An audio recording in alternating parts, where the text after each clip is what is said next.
Graças e paz, meus irmãos e irmãs, que a bênção do Senhor seja sobre a sua vida hoje e todos os dias da sua vida. Ontem nós conversamos sobre vivendo para os outros, como exercício prático da liberdade em Cristo Jesus, e refletimos sobre 5 pontos importantes: a recuperação dos irmãos que caem na fé, a necessidade de levarmos as cargas uns dos outros, a necessidade de cuidarmos dos nossos pastores, o cuidado com aquilo que nós semeamos e também a ideia de não nos cansarmos de fazer o bem, estarmos sempre vivendo para a glória de Deus, que é o tema que nós vamos trabalhar hoje, vivendo para a glória de Deus, que Paulo conclui a carta aos Gálatas aí, escrevendo do próprio punho.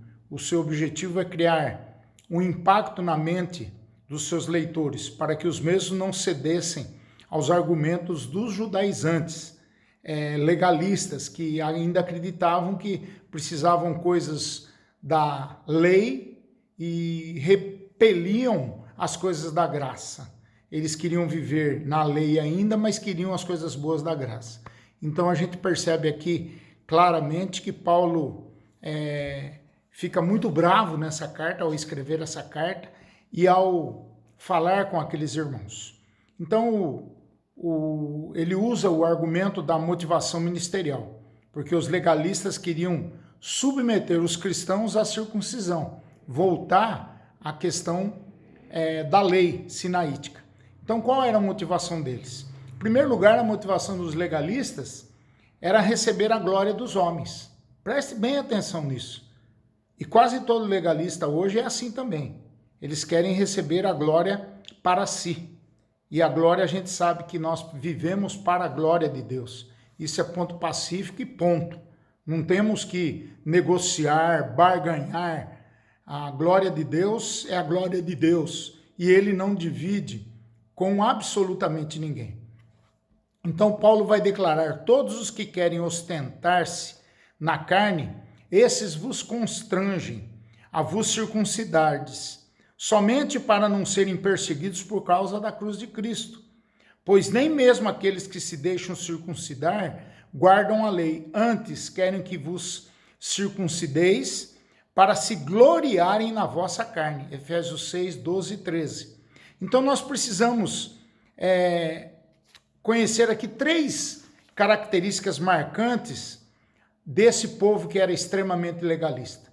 Para a gente até fazer uma análise, para a gente se autoanalisar, se nós não estamos sendo assim e não estamos vivendo uma realidade espiritual na nossa caminhada cristã como eles viviam. Em primeiro lugar, eles eram arrogantes. Seu objetivo não era ajudar os crentes a crescerem na graça e no conhecimento de Deus. Eles queriam apenas usar as pessoas, os outros crentes, com o objetivo de promoção pessoal. Eles não queriam fazer discípulos de Jesus, mas prosélitos pessoais. Eles não se preocupavam com a glória de Deus, mas com a sua promoção pessoal. Como nós vemos isso nos gurus da televisão hoje em dia. Nos neopentecostais que pregam tudo, menos a cruz de Cristo, o pecado, a renúncia, mesmo o evangelho na sua pureza. Eles queriam ostentar-se na carne e se gloriarem na própria carne. Eles eram, em segundo lugar, constrangedores. Eles coagiam, obrigavam e forçavam os cristãos a praticarem a circuncisão. Este é um comportamento peculiar às pessoas que integram essas seitas. E até hoje nós temos isso. Recebemos como pacote fechado muitas vezes da América do Norte, pacotes teológicos de arrepiar, de pessoas que parece que nunca estudaram a Bíblia. E aí vem fé positiva, aí vem teologia da prosperidade e um monte de lixo teológico que vem da América do Norte para nós. Essas pessoas são insistentes, persuasivos e cheios de falsos argumentos. Paulo fazia o contrário. Paulo pregava a Cristo, o ressuscitado.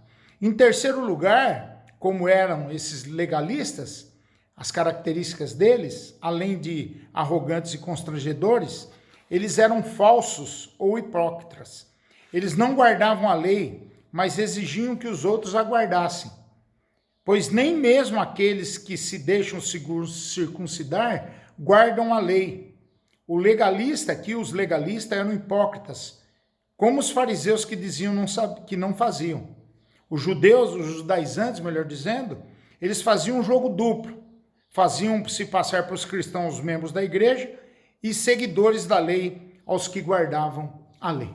Segundo lugar, qual era a motivação de Paulo em relação à glória de Deus? A motivação de Paulo era a própria glória de Deus. Paulo era judeu e antes da sua conversão foi um zeloso fiel do judaísmo. Filipenses 3, 4 a 6, ele mostra toda a sua biografia de um grande judeu.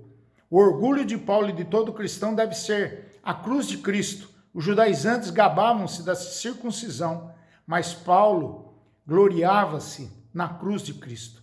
Quais os motivos de Paulo se gabar da cruz de Cristo? Porque ele olhava para a cruz e porque agora ele tinha uma visão completamente transformadora. A cruz, em primeiro lugar, deu origem a uma nova criatura, Gálatas 6,15. A lei exigia do crente e apontava o seu pecado, mas não produzia transformação interior. Não produzia uma renovação de vida.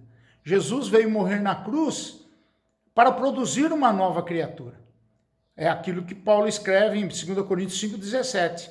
Se alguém está em Cristo, nova criatura é. As coisas antigas já passaram, eis que tudo se fez novo, eis que se fizeram novas todas as coisas. Então, pelo poder da cruz, um homem é gerado espiritualmente. João 3, de 1 a 8. A cruz deu origem, em segundo lugar, a um novo povo, Gálatas 6,16. Com a cruz, um novo povo é formado, uma nova família é constituída. O Israel de Deus não é mais a nação judaica, mas a igreja que Jesus comprou na cruz com seu sangue derramado, composta por pessoas de todas as nações, de todas as etnias, de todas as tribos. E todo aquele que é de Cristo é também filho de Abraão e herdeiro dessa promessa. Gálatas 3, 28 e 29. Então, em terceiro lugar ainda, a cruz deu origem a um novo estilo de vida. Para alguém ser cristão, tem que renunciar a si mesmo e tomar cada dia a sua cruz e seguir a Jesus. Esse é o evangelho puro. Esse é o evangelho da boa notícia. Cristo morreu por nós, mas nós temos que tomar cada dia a nossa cruz, os nossos problemas, as nossas tribulações, as nossas crises, e seguir a Jesus, de cabeça erguida, sabendo que nós servimos ao Mestre, ao Senhor dos Senhores, ao Rei dos Reis. Trata-se da cruz da renúncia, do eu, da vontade própria. A cruz significa morrer para si e viver para Deus. Para Paulo, ele dizia, estou crucificado com Cristo, Gálatas 2, 19 a 21. E Paulo trazia no seu corpo as marcas do sofrimento decorrentes de não viver mais para si, mas para Deus. Então a cruz também significa amor e sacrifício. E em último lugar, encerrando, concluindo, o quarto ponto aqui sobre a cruz, que mostra a motivação de Paulo, que era a glória de Deus, ela dá origem a uma nova aliança. A lei veio por intermédio de Moisés, e a graça e a verdade por meio de Jesus Cristo, na cruz do Calvário. João 1, 16 e 17. O sangue de Jesus derramado na cruz é a base da nova aliança, Mateus 26, 28. Trata-se de uma nova maneira de Deus se relacionar com o crente em espírito e em verdade. Então o convite que eu faço para você hoje é esse: olhe para a cruz, porque a cruz deu origem a uma nova criatura. Olhe para a cruz, porque a cruz deu origem a um novo povo. Olhe para a cruz, porque a cruz deu origem a um novo estilo de vida. Olhe para a cruz, porque a cruz deu origem a uma nova aliança. Que Deus possa te abençoar, possa te guardar e que você tenha esse sentimento, essa consciência de tudo aquilo que a cruz e o sacrifício vicário de Cristo na cruz do Calvário produziu, para que você tenha uma vida abundante, uma vida alegre, uma vida cheia da alegria, da paz, da graça, da misericórdia de Jesus Cristo. Esse é o meu sonho, é o meu desejo para a sua vida, todos vocês, da nossa igreja, aqueles que nos acompanham pelo YouTube e também pelos grupos de WhatsApp. Meu desejo é que você olhe para a cruz de Cristo e que você viva uma nova vida, uma vida cheia de abundância, olhando para o autor e consumador da nossa fé, o nosso Senhor e Salvador Jesus Cristo. Amém? Vamos orar? Pai, em nome de Jesus, te louvamos porque através da tua cruz, Pai, o Senhor nos deu uma nova criação, uma nova origem, um novo povo. O Senhor, Pai, através do sacrifício vicário da cruz do Calvário, onde Cristo sofreu, onde Cristo se doou por cada um de nós, o Senhor fez nova todas as coisas. O Senhor cumpriu com o seu projeto de salvação e de reconciliação do ser humano contigo. Louvado seja o teu santo bendito nome, aleluia. Obrigado, Senhor, obrigado. Obrigado pela pessoa de Cristo, que não nos deixou órfãos, mas enviou o teu Santo Espírito para que fosse o nosso amigo, companheiro de caminhada, aquele que consola o nosso coração nos momentos mais difíceis da nossa vida. Abençoa-nos, Pai, nós te pedimos, e que a cruz seja um exemplo, Pai, de renúncia, de consciência de que nós somos um povo separado, um povo que tem que dar exemplo, que tem que mostrar nova atitude a esse mundo que jaz no maligno.